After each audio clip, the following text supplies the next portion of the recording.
From Eyewitness News, this is Newsmakers. Outside the governor's race, it's lining up to be one of the most anticipated primary matchups in 2014, Rhode Island's general treasurer.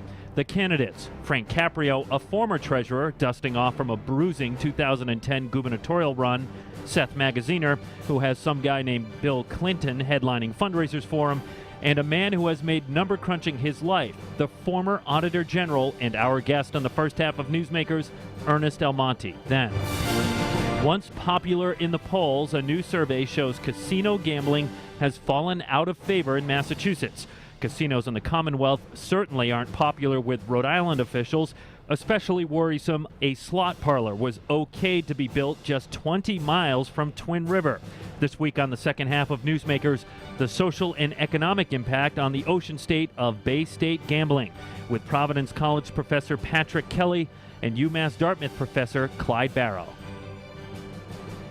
Welcome to Newsmakers. I'm Tim White.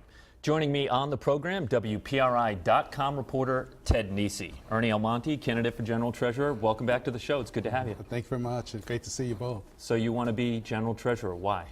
Well, the reason why I'm running for general treasurer, there's really two reasons. When we look at our state, we're in almost last place or near the bottom in almost every national metric. And that's just wrong. There's a better way to do things. But there's a big reason, a personal reason for me. I have 5 sons. And 3 of the boys, when they graduated from college, some with undergrad and master's degrees, went 5 to 6 months, could not get a job in the state of Rhode Island. They went to other states, and in 1 week, they get multiple job offers. So I have 1 in North Carolina, 1 in New York, and 1 in Boston. And our state has become really good at exporting, but unfortunately, we're exporting the next generation and all our talent. And that's wrong, and it has to change, and I know I can change it. Well, it sounds like you're running for governor, not general treasurer, with that kind of line. I'm serious, and a lot of people might forget that you actually announced for governor. Why did you decide not to run? Well, for me, my skill sets match up exactly with the treasurer's office. And at the time, there was a treasurer who had another term that she could have stayed in that position. She made a decision to run for governor, and I said, well, my skills match up exactly with the treasurer's office. That's what I want to do. I want to help our state. I know I can take my education, my experience, my ethics, and my maturity and apply it to that position to create a pathway for success for everyone. That treasurer's been in the news lately, Gina Raimondo, for the pension settlement. Do you support the deal? Well, for me, first of all, we have to understand we still have a serious underfunded pension problem. For me, I'm a very pragmatic person, so I do agree with the pension settlement. And whenever you can reach an agreement where you save 94% of the overall savings and you can put court cases to rest and reduce litigation costs, I think that's a good move to do that. And what did you think of the original pension law in 2011 when it passed? Well, I testified at the time. We needed to do something, and for once we had an elected official who stepped forward and made a courageous decision to solve the problem. Whether everyone agrees with the solution is another matter, but she was courageous in attacking the problem. But I even testified at the time that this is a substantial down payment. It does not solve the problem in its entirety, but it is a substantial down payment. It's a good first step, but there's still a $5 billion unfunded liability there. It's a good first step, and you wrote in an editorial in the Providence Journal that a lot more needs to be done. So if you were to win and you were to become general treasurer, what further changes to the pension plan would you push for? Well, for me, the first thing is there's several pieces to this. In a pension plan, a big portion of the return is based on, a big portion is related to the return on investment. And I will execute a strong investment strategy. And what does that mean? That means improve returns, reduce expenses, diversify the investments, and make the plan sustainable. The other thing we have to do is, I always tell people, when you're in a hole, you have to stop digging. We have to make sure that all new people that come into the plan do not create an additional liability. So let's make sure that we have an actuary that runs the numbers all the time. Before we sign a contract, what does it cost this year, 5 years from now, 10 years from now? And let's make sure we're not adding to the liability. We have a huge legacy cost which we need to address, but let's make sure we're not adding more to this liability every year. And that's important. It hasn't been done. But do you would you want to see further cuts to the to pension benefits for retirees and current workers? I'm not looking for further cuts to the retirees. All I'm saying is the plan is seriously underfunded, still underfunded. And plus we have 39 cities and towns that incredibly underfunded pension plans, and it makes those cities and towns financially unstable. That piece was never addressed, and that's part of what my conversation is, that we need to address those. And it's a lot more complex. You talked about boosting the returns and changing how the pension money is invested. There's about more than $7 billion now in the pension fund. Gina Raimondo's taken a lot of heat for moving about $1 billion of that into hedge funds, which she said was a way to diversify and change the risk portfolio there. Do you agree or disagree with that decision to invest that much money in the hedge funds? Well, I believe this should always be a portion of the investments in a hedge fund. It gives you, it diversifies your investments, it mitigates risk, which is important. It's more than just investing in one piece. But hedge funds come with a major cost to them. First of all, an actual cost in dollar amount. They're risky, they're not transparent. But that whole conversation that took place really spread across the country and put a lot of pressure on hedge funds. They're reducing costs now, they're becoming more transparent. But for me as treasurer, what I would do is I'd review every single contract. And all you'd have to do is, if you think about it, if you're taking $1 billion and you're investing in a hedge fund, if I go to you and you say you want 25% and you won't make it the information transparent, I'm just going to go to Tim and I'm going to say, I want lower fees and I want it transparent, or I'm not going to invest with you. So if you use the stick, when you have that much money and be a tough negotiator, you can drive the fees down, you can make it more transparent, and that's what I will do as a treasurer. Frank Caprio has suggested, though, that maybe with the pension funds' long time horizon, you should just put it in index funds, which have very low fees, and just ride the market, ride it up, ride it down, ride it up again. What do you think of that? Well, basically you learn when you're in kindergarten, you learn little stories about they shouldn't put all your eggs in one basket. And to me, that wouldn't be a prudent thing to do. You do need to diversify your investments, whether it's in large cap stocks, small cap stocks, international funds, alternative investments. You need to spread out. Just in case one market goes down, the other one can help you. And most people that are sophisticated in the investments know that that's what you have to do. You would never put all your eggs in one basket. And that's what happened back in 2000, I believe it was 2010, when the pension fund lost a lot of money. If you want to put all your money in one fund, you run the risk of losing a lot of money. But Frank Caprio likes to point out that during a tough time, Rhode Island's pension fund outperformed Harvard's endowment. Were you not satisfied with Caprio's performance in investing the state's money? Would you have done better? Well, first of all, we all know that with statistics, you can always find an anomaly somewhere, some fund that you could beat when you show your numbers. But Mark Twain said there are lies, damn lies, and statistics, I believe.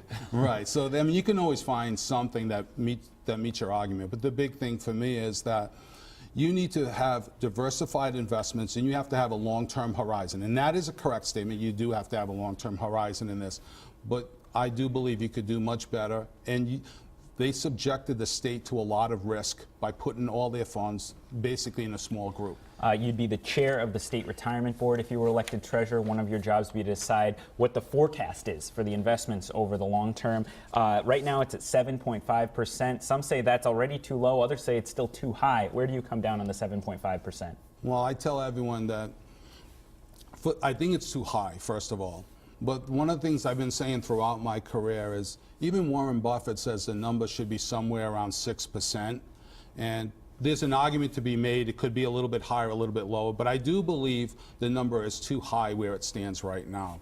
If you ask most people that are truly sophisticated in this field, they will tell you that I don't think you'll hit 7.5% as you go forward. If we lower that, wouldn't that make the problem worse? Yeah. Well, actually, it doesn't make the problem worse. It actually tells the truth to people. And that's what I tell everyone. That's been the pushback when General Treasurer got the Investment Commission to reduce the return on that. So you would face that as well. Well, understood. But throughout my career, 15 years as the Auditor General, I always tell people I have courageous conversations. I tell people what they need to hear, not what they want to hear. And what you have to do is you can't even look at past track record. You have to look at what you expect for the future. And I think if you sat maybe 20 people around this room, pure experts, they would probably tell you that it'd be pretty hard to achieve 7.5% return as you went forward. All right, you've talked about a 4-point plan if you become treasurer. One of them is to put in place a chief accountability office to rein in fraud on the municipal and state levels. What kind of fraud are we talking about? Okay, well, first of all, I'm the only candidate that's running that has both national and international credentials. I'm a certified public accountant, certified fraud examiner, certified in financial forensics, and others. And I teach about fraud. I teach how to reduce fraud all across the country. And one of the things that's quite simple, that in every organization, we refer to as a fraud triangle: pressure, rationalization, and opportunity. Well, we have an $8 billion budget in the state, and there's been pressure. People didn't get raises for a long time, cut back in pensions, things of that nature. There's pressure on families all across the state, high unemployment. Opportunity, governments are cutting back, reducing their workforce. So now we may not have as many people in the workforce checking on each other. And in opportunity, because of that, in rationalization, because people can sit back and say, you know, I'm feeling the effects at home, just as an example. I'm feeling the effects at home because I can't afford health care. There's pressure on me to pay the doctors to pay my bills. I wouldn't have this problem if my employer gave me more money.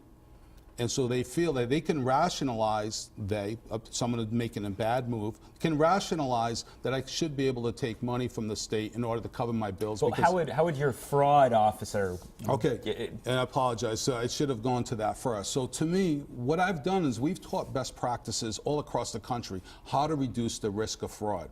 This chief I look at the treasurer as the last person to touch a check before it goes out the door. This chief accountability officer will go to the 39 cities and towns and the government agencies and teach them about best practices to reduce fraud.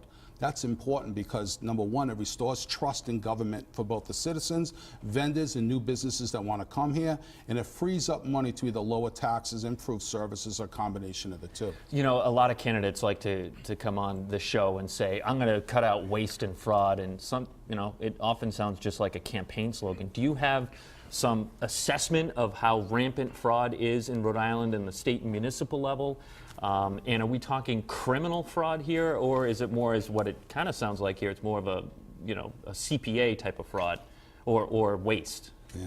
Well, I don't know what a CPA type of fraud is. Meaning in the accounting process. Okay. Well, for me, in any business, it doesn't have to be government. It can be business, government, it can be a not-for-profit.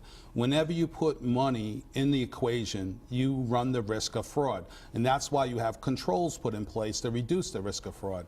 All I'm saying is that through best practices, we can reduce that risk that a fraud takes place. Say, for example, we put steps in place where it takes the two of you to complete a transaction. Well, now it's harder to commit a fraud because you know that Ted's going to be looking at what you're doing, and it'll be harder for you to take money because he might report it. We're running out of time. One brief question about politics. You were originally appointed Auditor General by former House Speaker John Harwood of Pawtucket. Has he advised you all on your run for governor? Have you spoken to him about it? Well, first of all, I was appointed the Auditor General by the Joint Committee on Legislative Which is Services. Controlled by the House Speaker. There are 5 people. 3 from the House, 2 from the Senate. And I was nominated by a Republican rep, and I was seconded by a Democrat senator to the position. So I was selected by both Republicans and Democrats, senators and reps to that position. So, and as far as I'm concerned, so the answer to your question about is he advising me on my campaign, the answer is no.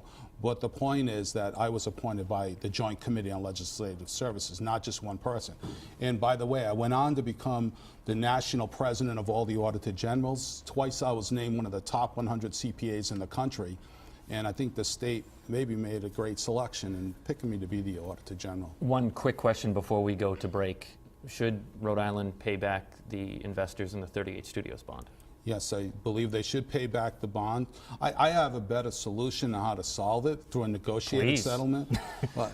Do I have time this year? You have 30 seconds. Okay, to me, I think the best way that you could do this, you bring all the people into the room, the bondholders, the trustees, the defendants in the case, the state of Rhode Island, because they played a role in this, and the insurer. And let's round it off and say there's $100 million in total. What I would say is we're going to lock the doors, we're going to sit down, we're going to solve this. To you, the insurer, you're on the hook for this insurance, but what happens is when they pay, they end up step in the shoes of the bondholders and sue the state. So I'll say, you're going to kick in and make up the numbers. You're going to kick in $50 million and you're going to sign a document that you're not going to sue anybody.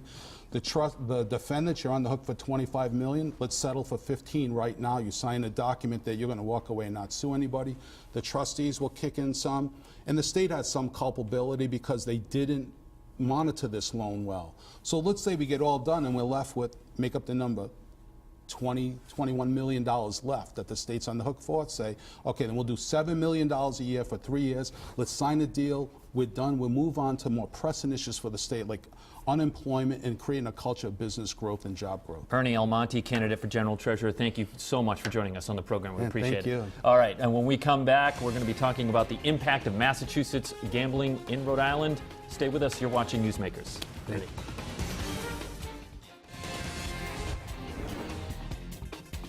Welcome back to Newsmakers. I'm Tim White. To my right, WPRI.com reporter Ted Nesi. And on the second half, we're going to be talking about casino gambling in Massachusetts and the impact on Rhode Island. Immediately to my left, we have Professor Patrick Kelly from Providence College.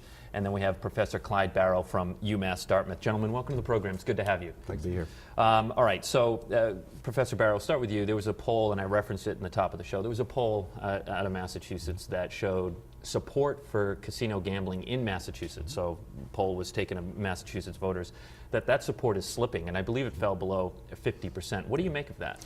There are a couple of things going on. First of all, there is an effort to put a statewide referendum on the ballot that would rescind the state's casino legislation. The state attorney general has ruled that referendum unconstitutional, so it's now in litigation. It'll go to the state Supreme Court for ruling. If the court rules in their favor, there will be a ballot initiative sometime in the next year or two. I think what's happened with the polls, it does show that support for casino gambling has fallen below 50%, at least in this poll. It may be an anomaly, we don't know. But I think the reality is that over the last 2 years, what we've really seen is a discussion about the potential negative impacts of casino, because we've had the host community agreements, we've had the referenda, opponents have been able to mobilize, but we haven't yet seen any of the benefits. No one has yet gotten a job, no state or no municipalities yet received revenue, so I think that's going to shift as soon as some of these facilities start to open. Do you agree with that, Professor Kelly, or is it buyer's remorse in Massachusetts? Well, I really applaud what Massachusetts has done in terms of bringing about their casinos. They've given host communities the opportunity to have a vote on whether they want a casino in their town. And many of the communities have said no. And so to the extent that that's happened, that's gotten information around to the state, and some anti-casino groups have developed and started to talk to each other. And when some of the host communities voted it down, they said, hey, we need to put this on the ballot to try to get a statewide referendum and get a statewide view in terms of what's going to happen. Yeah, but look at Everett and Revere, right? Now, they both voted it up, but if one community had voted it down, wouldn't they still, let's say Everett voted it down, Revere voted it up, wouldn't Everett have all the quote-unquote problems of a casino, but not as much of the benefit? I mean, you've done a lot of work on social impact, and we have a map up on the screen right now that shows the proposals. Yes. It's split into 3 regions, Everett and Revere I talked about, and then we're going to talk a lot about Region C in a minute, Taunton, Fall River, and New Bedford. But talk about the potential social impact of a casino. What you can expect is within 50 miles of a casino, you're going to have some increases in pathological and problem gambling. And that can result in problems. And one of the areas of research that I look into, and I'm mainly focusing on Connecticut, is as people have become pathological and problem gamblers, they've stolen from their workplace. And so that becomes a social cost that people have to deal with. And as an accounting professor, I'm really interested in saying, okay, how can we help minimize some of the problems that are going to come about when you have gambling in your area? 50-mile radius. Yes. That's one of the you just put Rhode Island in that radius. Yes. With a lot of these proposals. Yes. So we are going to, under your take here, we're going to see the problems but not the benefits. Well, you have some of the benefits in terms of Twin Rivers. That's within the Rhode Island borders, and you do get substantial benefits. This cuts into, particularly Yes. Plainville. Yes, but the more casinos that you have in the area, and I'm particularly interested in the way that you're looking at Massachusetts. In 1988, you only had casinos in Atlantic City. Well, once you have 3 casinos in those 3 different regions of Massachusetts, basically from Massachusetts all the way down almost south of DC, you're going to have almost everybody's going to be within 50 miles of a casino. And I think the implications of that are really important. Professor Barrow, I have to ask you, talking about Regency, and we were talking about this off air a little bit, explain to us what is going on in Taunton, because that's actually a tribe looking to get a federal land and do a casino there, sort of on a different track from the state law and the Regency business, everything else. I mean, could we end up with casino in Fall River and a casino in Taunton? That's certainly possible. The casino in Taunton is under federal legislation, the Indian Gaming Regulatory Act. There are three major hurdles, however, that they still face. One is the question of whether or not they were under federal jurisdiction in 1934 based on the Carcieri ruling by the U.S. Supreme Court. There are some documents that have surfaced that have raised some questions about that.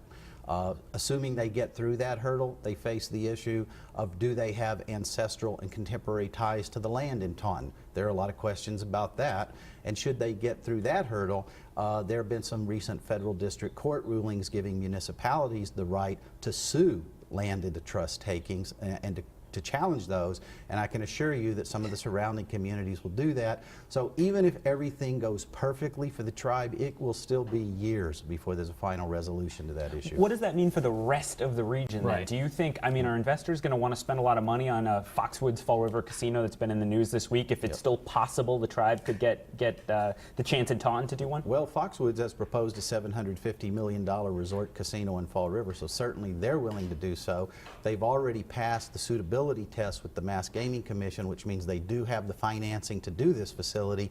So certainly at least one major player is willing to build a commercial casino in the state. Even with Taunton hanging out there, you think? Could we have two casinos in Regency? Or You could at some point conceivably end up with two casinos in southeastern Massachusetts, one in Fall River and one in Taunton. But do you think then my question, I guess you could flip to the question for Taunton then. Would the tribe in Taunton have trouble getting a partner if Foxwoods and Fall River have already built or started building a full-scale resort casino? They will certainly face that issue in terms of getting financing. The difference, of course, is that under the current state law, actually under federal law, and the compact they have with the state, what will happen is they will not be taxed at all. They will not have to share any revenue because there will be a commercial casino within their jurisdiction. So they have the competitive advantage of not paying 25% tax like the commercial casino. So yes, you may build a smaller facility, but given the absence of any revenue sharing, they will find financing. Do you think it's feasible in reality that we could end up with two full-scale resort casinos there in the end? Yes, I do. Really? And I think if you have a casino in Taunton in addition to one in Fall River, that's going to further impact casino gambling in Rhode Island. Mark Arsenal, who's a former writer for the Providence Journal, he now works for the Boston Globe. He's done a lot of great reporting on casino gambling in Massachusetts. He had one report that stuck out to me that Foxwoods and Mohegan Sun have placed liens on homes in Massachusetts for people who owe them a lot of money. And from that article, I gathered that was sort of an unusual step. Foxwoods is one of the players, as Ted pointed out, in Fall River. Is that the kind of tactics we can expect if they move into that area? Potentially, yes. And I read that article as well. It's not very common to see that happen, right? Where someone will place a lien on a home, but they've done it, and it is within their purview to do it. And that's another thing in terms of, prevention of problem gambling is something that I'm very much interested in. And you've really got, the more casinos you have, you really need to educate people in terms of some of the risks that are potentially there. Professor Barrow, the backdrop to all this is the question of saturation around here. Even if there's two there and four built in Massachusetts, and then we have New Hampshire actually now talking about casino gambling too up there.